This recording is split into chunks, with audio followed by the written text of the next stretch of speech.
Halkani waa Embana Reserve. safar dalxiis ayay ku yimaadeen Neyti iyo labadiisii gabdhood. Waxa lagu kala magacaabaa Mira iyo sidoo kale Nuura. Waxa ay safar u soo raaceen aabahood si ay ugu wada dalxiisaan kaymaha aadka u quruxda badan ee waddanka South Africa. Diyaaradan yar ayay ka soo degeen kadibna waxa ay yimaadeen meeshan. Halkan ayay ku nasanayaan. Waxa ayna dhigteen boorsooyinkoodii. Isla markiiba waxa uu imaanaya ninkan oo lagu magacaabo Martin, waana saaxiibkiisii hore. Neyti oo qoyskan hogaaminaya waa markii labaad uu halkan yimaado. Martin waa uu soo kaxeeyay waxa uu wada gurigiisii. Halkan ayuu degan yahay waana dhakhtar xayawaanada ku takhasusay oo muddo fara badan halkan ku noolaa. Saaxiibkii Neyti ayay wada sheekaysanayaan. Socod yar kadibse waxa ay yimaadeen gurigii Martin. Boorsooyinkooda ayay la soo degayaan. Waxa ayna gudaha u soo galayaan gurigii Martin. Aad ayuu ugu faraxsan yahay Neyti inuu halkan yimaado isaga iyo labadiisii gabdhood. Kadibna gurigii ayay soo galayaan laakiin waxa uu sheegayaa Martin inuusan gurigan lahayn wax wifi ah iyo sidoo kale internet cable. Laakiin Mira iyo Nuura kuma faraxsana arrintaas.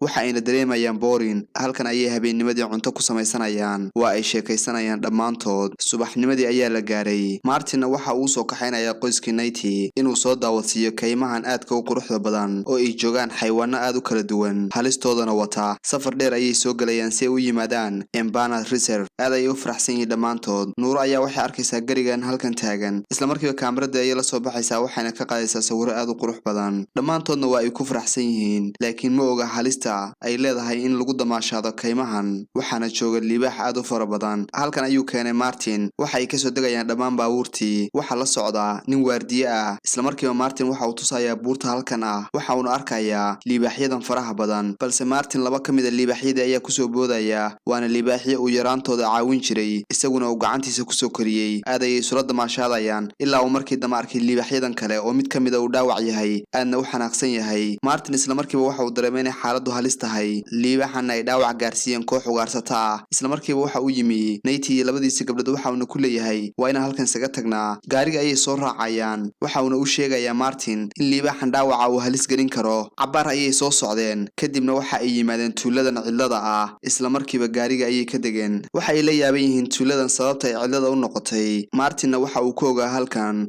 community fara badan oo halkan degan. Tuuladii ayay gaaf wareegayaan dadkan wada meydka ah ee halkan yaal. Isla markiiba Martin baaritaan ayuu wadaa. Halka Neyti uu arkaya meydad kale oo dhinacan kala yaal. Gabdhihi ayaa mid ka mid ah ay qaylinaysaa. Aabaheed ay arkaysaa waxaana u sheegaysaa inay Nuura weyday. Neyti isla markiiba uu soo ordaya si uu gabadhiisa u helo ilaa uu markii dambe arkay gabadhiisii oo gacmaha dhiig ku leh. Waxa ayna taabatay islaantan iyo saceedii oo halkan lagu dilay. Markiiba Martin gaarigiisa ayuu soo kaxaystay waxa uuna telefoon u dirayaa waaxda badbaadada. Waa ay soo dhaqaaqeen intii ay wadada ku jireen waxay arkeen ninkan odayga ah oo dhaawac ah. Kadibna waa u imaanayaan waxa uu ku leeyahay halkan waxa baabiyay libaax aad u weyn oo aar ah. Isla markiiba Martin waxa uu dhaqaaqay dhinaca kaynta si uu u dilo libaaxa. Halka Neyti uu ninkii caawinayo waxa uuna la dardaarmayaa gabdhihiisa waxa uu ku leeyahay ka soo bixina gaariga. Ninka ayuu dib ugu soo laabtay. Waxa uuna isku dayayaa inuu caawiyo. Laabta ayuu ka bushgareynayaa. Halka Martin uu doonayo inuu libaaxi dilo mana yaqaan jahada uu libaaxu ka xigo. Labadii gabdhoodna waxa ay maqleen xabad dhacday. Waxa uu oxygen ka waayay. Ninkii odayga ah halkaas ayuuna ku dhintay. Martin waxa uu arkay raadka libaaxa.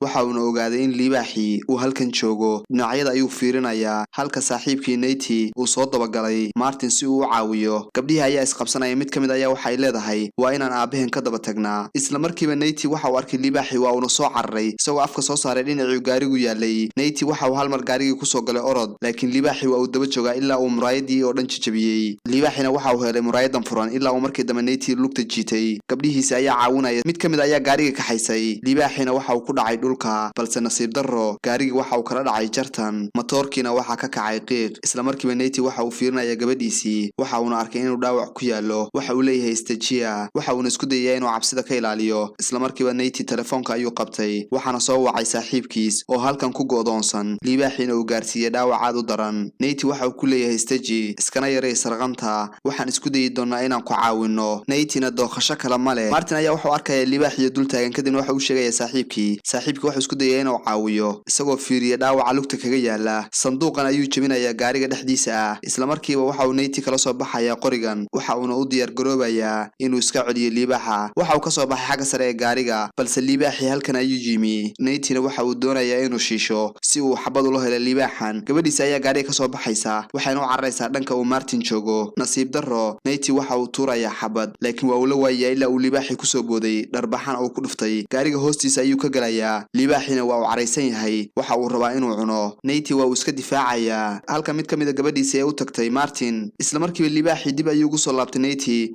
waxa uu isku dayayaa inuu gaariga hoostiisa kala soo baxo ilaa markii dambe Nura ay libaaxii gadaal kaga durtay irbad suuxisa ah. Isla markiiba libaaxii waa uu dhaadhacayaa waxa uuna isaga tegayaa goobtii. Natyna waxa uu ka soo baxayaa gaariga hoostiisa waxa uuna telefoon u dirayaa Martin ayay soo caawisay gabadhani waa ayna soo garab gashay. Ugu dambeyn waa uu soo badbaaday Martin waxaana lagu dhex dabiibayaa gaariga dhexdiisii. Libaaxiina waxa uu dul taagan yahay xagga sare ee buurta. Xilli habeenimo ayaa la gaaray. Naty waxa uu soo qabanayaa caagadahan biyaha waxa uuna u sheegayaa labadiisii gabdhood inay ilaashadaan biyahan maadaama 20 saac kadib ay u imaan doonaan kooxaha gurmadku waqti badan ay ka dhiman tahay. Halkan ayay habeennimadii seexdeen laakiin waxa uu yimi kooxdan ugaarsatada ah kadibna waxa uu sheegayaa Naty inay caawiyaan si uu u siiyo lacag. Isla markiiba baaskolood ayay ku qabanayaan waa ayna qaraaceen Naty. Nasiib darro libaaxii ayaa dib ugu soo laabtay ilaa uu mid ka mid ah kooxdii ugaarsatada ahayd uu la galay kaynta. Naty waxa uu qaylinayaa gabdhihiisii waxa uuna ku leeyahay kasoo bixina gaarigii ay wateen kooxdii kale ayuu baaranayaa. Naty kaynta ayuu galay waxa uuna arkay ninkii uu libaaxu qaatay oo halkan yaala waa mayd ilaa uu markii dambe libaaxii halkan yimi. Gabdhihiina waxay ka walwalsan yihiin xaaladda aabahood. Libaaxii waxa uu soo dhawaaday Natyna waxa uu koray geedkan dushiisa isagoo iska ilaaliyay inuu sarqan muujiyo si uu libaaxu u ogaado inuu halkan joogo. Labadii gabdhoodna waxay ka walwalsan yihiin weli aabahood. Natyna waxa uu soo quusay webigan laakiin nasiib darro libaaxii ayaa dul jooga waxa uuna isku celinayaa neefta ilaa uu markii dambe libaaxii ka tegay. Si tartiiba ayuu Naty biyihii uga soo baxay kadibna wuxuu arkayaa ninkan meydka ah waxa uu ka qaadanayaa qorigii uu watay. Martin oo biyo cabaya ayaa hal mar waxa soo ag istaagaya libaaxii. Meerana waxay dejinaysaa walaasheed Nura. Isla markiiba libaaxii ayaa gudaha gaariga u soo galay ilaa uu gaarigii ka dhacay jartan. Labadii gabdhoodna waxay u baxsadeen gaarigii kale. Libaaxina waxa uu soo laabtay Martin tabar ma hayo isaga celiyo ilaa uu markii dambe qarxadan ku qabtay taangigii shidaalka. Gaarigii oo dhanna waa u gubtay. Naty waxa uu arkay holaca gaariga waa uu soo ordayaa kadibna waxa uu yimi gaarigii waxa uuna arkay labadiisii gabdhood oo nabad qaba kuna jira gaarigii kale. Gaarigii gubtay ayuu soo dul istaagayaa Naty